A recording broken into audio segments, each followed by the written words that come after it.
Profitez d'ici.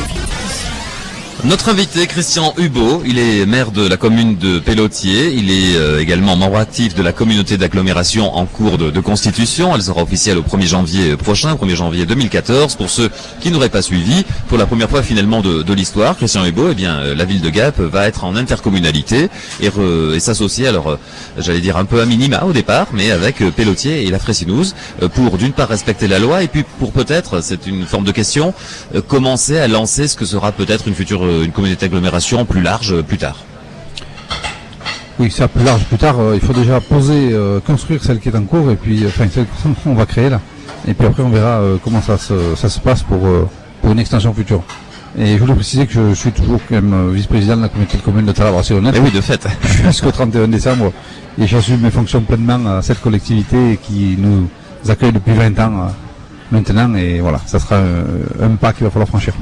Alors, ce qui est compliqué, c'est qu'il y a la théorie, on passe en intercommunalité. Bon, ben voilà, sur le papier présenté comme tel, ça paraît simple. Dans la réalité opérationnelle, cela fait des mois que vous travaillez avec les services de la ville de Gap et ceux de la Freycinet aussi, par principe bien sûr, sur les compétences. Comment vous allez vous organiser? Qui va s'occuper de quoi en fait?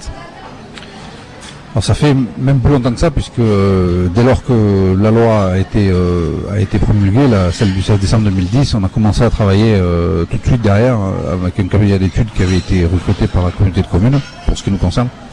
Donc ça fait bientôt 3 ans qu'on y travaille, bientôt 4. Donc c'est quelque chose que l'on commence à connaître bien.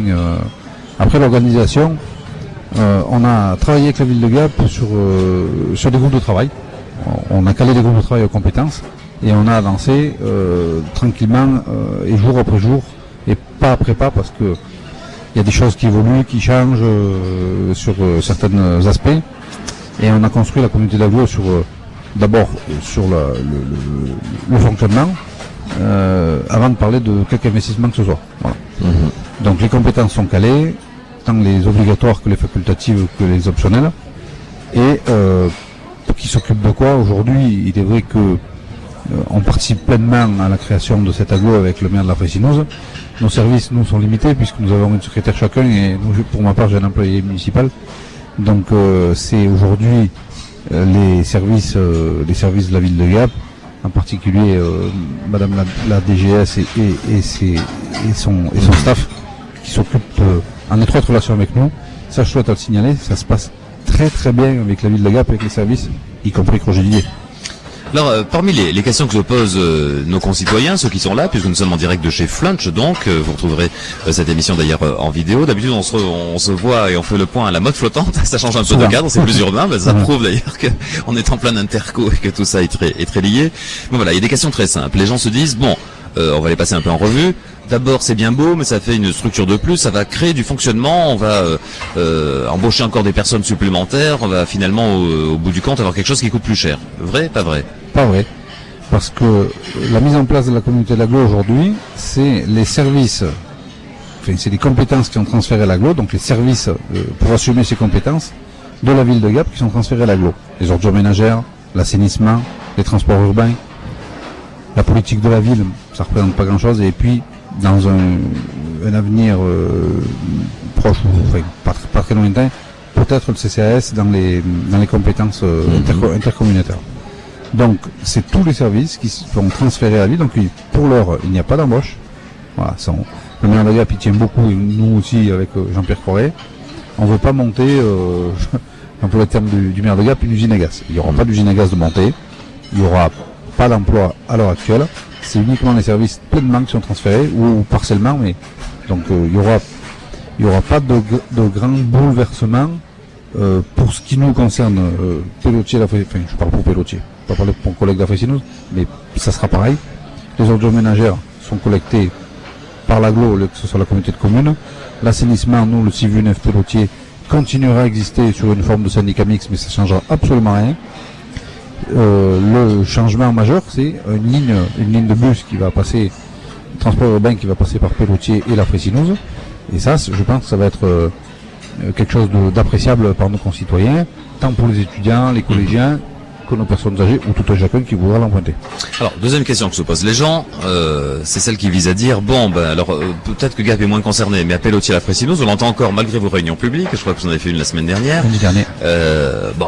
On nous raconte ce qu'on veut, mais au bout du compte, on payera plus d'impôts.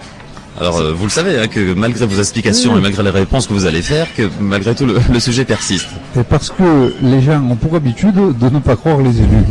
Et moi, quand je dis quelque chose à ma population, je dis la vérité. Quand je dis quelque chose, ils peuvent me croire. Alors après, on est toujours soumis à un changement de loi, bases, oui. d'une loi. Enfin, voilà. Ça, je le maîtrise pas. Je ne suis pas député aujourd'hui, moi. Je ne suis que maire de Pelletier. Mais au jour d'aujourd'hui, le montage tel qu'il est fait, au jour d'aujourd'hui, le montage tel qu'il est fait, pour nous, Pelletier-la-Frécinouse, c'est une baisse de la part additionnelle. C'est-à-dire qu'on va baisser les impôts. Pour la bonne et simple raison, c'est que, au vu des recettes que la communauté d'agglo va engendrer, c'est-à-dire la taxe professionnelle, qui est un gros morceau, et la dotation de l'État qui passe, pour nous, on était à environ 19 euros, 18 euros un peu plus par habitant à la communauté de communes de Tara-Barcelonnette, nous allons passer à plus de 50 euros par habitant. Donc la ville de Gap, pour eux, passe de 0 par habitant à 50. D'où l'explication que nous n'avons pas besoin d'impôts supplémentaires à ce jour pour faire fonctionner l'agglo. Donc Gap, eux, c'est facilement compréhensible parce qu'aujourd'hui, non, leur feuille d'impôt que la colonne Gap. Ils auront une colonne agglo. Donc on va voter un taux 0 sur la part additionnelle, taxe d'habitation, foncier bâti, foncier non bâti. Donc nous aurons une baisse de entre 5 et 6% des impôts. Voilà. Alors avec des services nouveaux, vous le citiez, cette ligne de bus qui va, j'allais dire, on en parle beaucoup parce que elle symbolise aussi vraiment la rentrée dans l'agglo. C'est-à-dire que outre le service lui-même, ben voilà, il y a des quarts de, alors ça va être perçu comme des quarts de Gap au début peut-être, mais c'est les quarts de la Comcom qui vont passer. Alors avec quelques cadencements. Bon, le cadencement, on était parti sur, voilà, si on en est là, mais je pense que deux dans la matinée, 2 dans l'après-midi. Et on conserve bien évidemment les transports scolaires qu'il y a le matin et le soir. Donc ça va faire un cadencement de 2. Si on peut caler 3, cale 3. Je pense que d'après les informations que j'ai, on va pas pouvoir, mais tout cela s'est mis en place dans une perspective de pouvoir être modifié derrière. Voilà, on essaye, voir ce que ça donne, on voit si les gens sont plus preneurs de tel ou tel horaire, d'un tel ou tel côté, puisque ça va être un pendulaire entre le rond-point du Sénateur et le quartier sud, enfin à peu près hyper rue. Et on verra après les besoins nécessaires à notre population et comment on peut le faire évoluer. Alors l'autre question, c'est la gouvernance que se posent les gens. Alors peut-être un peu moins les concitoyens que les élus, en disant mais finalement cette Comcom de Gap, la première, qui va en être le patron et comment on se partager un peu la responsabilité. Il y a une assemblée générale constitutive, c'est pas le terme d'ailleurs peut-être, un conseil communautaire d'ailleurs. Conseil d'agglomération. Conseil d'agglomération tout simplement, et voilà le 25, où seront officialisées les choses. Est-ce qu'on peut s'attendre à un schéma naturel, c'est-à-dire une communauté d'agglomération présidée par le maire de la ville principale avec les communes voisines qui vice-président, c'est en gros ça? On peut imaginer ce scénario-là, on peut imaginer d'autres scénarios, mais de toute façon... Est-ce que vous avez un souhait alors, du coup, en la matière? Moi, j'ai pas de souhait. Aujourd'hui, tout se passe bien et on calera les choses avec Jean-Pierre Corré et le maire de Gap. Tout ce que je sais aujourd'hui, c'est que nous avons demandé et nous avons obtenu le fait d'être majoritaire au sein du conseil d'agglo. Pelletier-la-Frécinouse sont majoritaires au sein du conseil d'agglo. Nous avons 21 sièges, Gap à 20. Et ça a été accepté tout à fait naturellement et simplement par Roger Didier, le maire de Gap. D'où ça montrait bien son ouverture et le fait de montrer que Gap ne veut pas tout s'accaparer, d'ailleurs ce qui est totalement faux. Gap aujourd'hui donne beaucoup plus que ce que l'on peut apporter. Et les vice-présidences ont été calées en fonction des compétences. Il y a 7 compétences, 8 compétences, quoi. Donc le président et les 7 vice-présidents seront pleinement fournis d'une compétence réelle et auront besoin d'être très présents. Enfin, pour ma part, moi, les services le savent, je suis très présent pour la Constitution, mais je serai présent sur le terrain dès que j'aurai mes délégations d'attribuer. Après, le président aura une lourde charge de faire naître cette communauté d'agglo, de la faire vivre, de la faire évoluer. Pour les 3 mois avant les élections municipales. Oui, c'est ça. C'est mis pour 3 mois. cette gouvernance-là sera mise pour 3 mois. J'ose espérer, et je pense, qu'elle continuera au-delà. Parce que aujourd'hui, ce que l'on a mis en place, on a la connaissance de ce qu'on a mis en place. Et ça serait, à mon avis, dommageable de ne pas pouvoir continuer dans cette aventure, tout au moins dans le mandat qui vient. Parce que tout ce qu'on a travaillé depuis des années, aujourd'hui on a cette connaissance, on a les objectifs que l'on s'est fixés. Voilà, j'appelle de mes voeux à ce que les municipalités soient reconduites. Après, c'est les électeurs qui le décideront. Hein. Alors, 3 questions encore. Une première par rapport à votre vision à venir. Est-ce que, comme on l'évoquait un petit peu tout à l'heure, mais l'idée c'est de bien réussir cette petite communauté d'agglomération, que ça doit être une des plus petites de France d'ailleurs, je pense, a priori, peut-être, pour donner l'exemple et essayer d'aller relancer tôt ou tard ce processus d'adhésion, donc on va dire du secteur Tallard-Marcionnais, du secteur de Chorges, à minima. Je le pense, parce que de toute manière, nous ne pourrons pas rester à trois communes. Ça n'a, à mon avis, pas de sens dans un bassin géographique comme Gap. Mais après l'évolution qu'aura la communauté d'agglo, moi j'espère fortement qu'on pourra inclure dedans Monteiller-la-Roche, qui l'ont demandé fortement et qui le demandent toujours. Et je trouve quand même dommageable que des communes qui ont délibéré qui ont exprimé le souhait de venir, ne soient pas intégrées, et que d'autres communes auraient pu être intégrées en ayant un avis inverse. On voit bien aujourd'hui pour Curban comment ça se passe. Je pense qu'il faut respecter quand même l'avis des élus du terrain, mais on sait très bien qu'aujourd'hui, qu'avec la loi du 16 décembre 2010, malheureusement ça a été dit par le président de la communauté de communes de la Motte du Caire, la loi elle dit et elle fixe le cadre. Et si nous n'avions pas voulu rentrer dans cette communauté d'agglo, on serait été obligé de rentrer dans cette communauté d'agglo. C'est ça, comme c'était le cas aussi dans le Champsor pour Ancel ou d'autres. Le Champsor, c'est pour ça qu'il faut à un moment donné écouter les élus, écouter les habitants. S'il y a une cohérence et s'il y a une envie, pourquoi priver cette cohérence, cette envie? Moi, je suis peiné que Monteiller-la-Roche ne soit pas avec nous. Bon, on va la construire à 3, on va la mettre en place à 3, on va faire le boulot comme on l'a toujours fait, et en espérant derrière que alors, du mandat qui vient ou du mandat d'après, je sais pas comment les choses peuvent s'évoluer, parce que c'est pas si simple que ça maintenant. Il faut une majorité qualifiée pour sortir et adhérer, c'est pas simple. Alors, quelques sujets encore. Un premier sujet relatif au SCOT. C'est l'un des débats du moment. Alors, c'est le schéma d'urbanisme du territoire pour les 20 ans qui viennent, etc. On a alors senti, peut-être y étiez-vous, je sais pas, lors des échanges qui ont eu lieu mardi entre préfecture, forces économiques et représentants des élus, la recherche d'un petit compromis peut-être, avec un SCOT qui serait peut-être un peu plus ambitieux en termes de terrain, qui serait toujours la construction, et pour autant le maintien de la ligne globale de ce schéma d'urbanisme pour les années qui viennent. Quel regard avez-vous, vous? Bon, c'est pas un secret, j'ai toujours été opposé au SCOT dans l'état actuel qu'il est, parce que ça pénalise trop, et le monde économique, je soutiens pleinement le monde économique parce que ça les pénalise beaucoup trop. Pour autant, il faut pas tout rejeter non plus.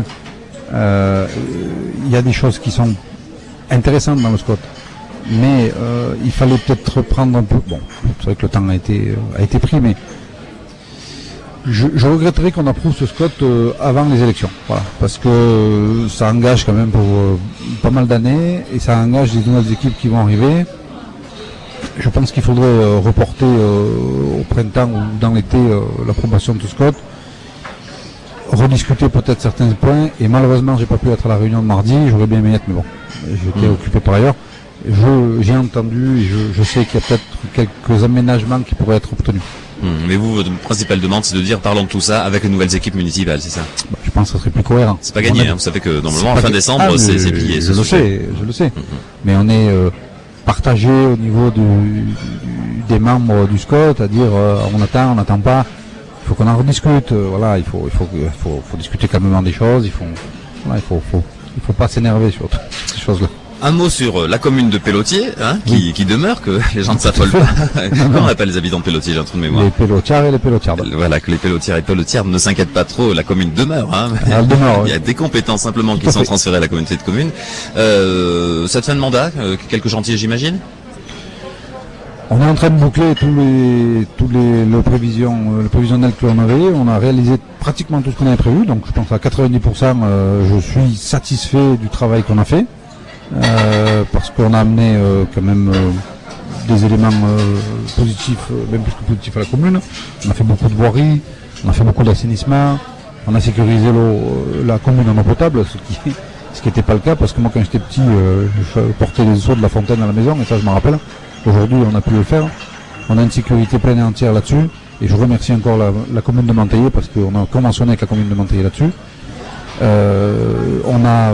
On a réhabilité pratiquement tous nos logements municipaux, sociaux.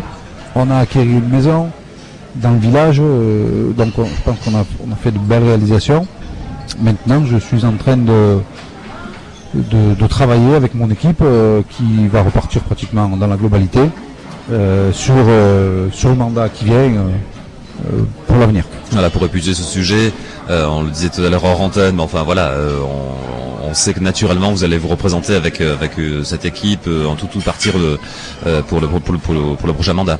Nous sommes candidats au prochain mandat parce que d'abord on a encore beaucoup de travail à faire. Je le disais tout à l'heure, la rentrée dans la communauté d'agglo, c'est quelque chose qu'on a énormément travaillé et ça me tient à cœur et j'ai envie fortement de continuer cette aventure. Et puis bon, Pélotier, c'est une commune où j'y suis né. Le pied de Séuse, notre territoire, je pense que la Fressinouse à côté, ça nous tient à cœur et voilà, moi je suis content de m'investir pour ma commune, c'est quelque chose qui me plaît, donc oui, on repart.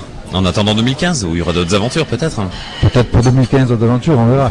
Si le canton existe toujours, parce qu'il y a quelques années en arrière, on sait que ça vous intéressait d'aller rentrer au département, c'est pas un grand secret. Sauf que là, il y aura nouvelle donne, on sait pas exactement ce que sera le canton actuel dit de Gap Campagne, qui comprend Pélotier, la Fressinouse, La Roche, Romette aussi. Oui, mon plus grand souhait, c'est qu'on puisse maintenir notre unité du canton, parce que je le disais tout à l'heure, j'aspire fortement à ce que Manteillé, la Fressinouse et La Roche, et Manteillé, La Roche d'Esparno, rentrent dans la communauté d'agglo, et ça serait dommageable de casser un canton où on a quand même des affinités entre nous, mais pas que d'élus. Pélotier, la Fressinouse, La Roche, on a des familialement beaucoup de proximité. Donc moi, ce que je demande, c'est que certes, il faut la loi l'oblige, remodifier les cantons.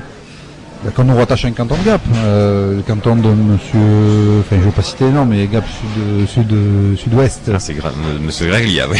Voilà, non mais je veux pas personnaliser un canton. Oui, et après, vous savez, 2015, c'est après-demain, mais de toute façon le département m'intéresse toujours. Allez, la question que vous a posée l'invité d'hier. Écoutons la question posée par Raoul Ladou. Alors, il est secrétaire départemental de Force ouvrière. Écoutez, moi j'aurais une question très simple. C'est tout le problème de décentralisation. Et l'acte 3 va arriver. Alors l'acte 2, il a déjà du mal à passer. L'acte 3 va arriver pour la définition des compétences, etc. Moi, je voudrais bien savoir comment il regarde pour la commune et pour les habitants. Parce qu'à l'heure actuelle, tout le monde va vouloir se battre pour avoir la compétence touriste, la compétence... Il faut des leaders, il faut des chefs de file obligatoires. Sans Hugo. En cours, hein. Non, tout ce qui... De toute façon, il faut... la commune a la compétence générale. Aujourd'hui, on va reprendre des compétences que l'on avait redonnées à la communauté de communes, puisqu'on ne redonnera pas tout à la communauté d'agglo. Pour ce qui concerne le tourisme, je réponds à la réponse de Raoul, c'est une compétence que la communauté d'agglo va exercer, et dans l'intérêt communautaire. Il faut qu'on fixe le cadre de l'intérêt communautaire, mais pour moi, le tourisme, c'est quelque chose d'économiquement hyper important dans notre département, et il faut que ce soit mené par la communauté d'agglo. Alors, il y a une tradition. À la fin de cette émission, on présente ceci. Vous avez dû le voir depuis tout à l'heure.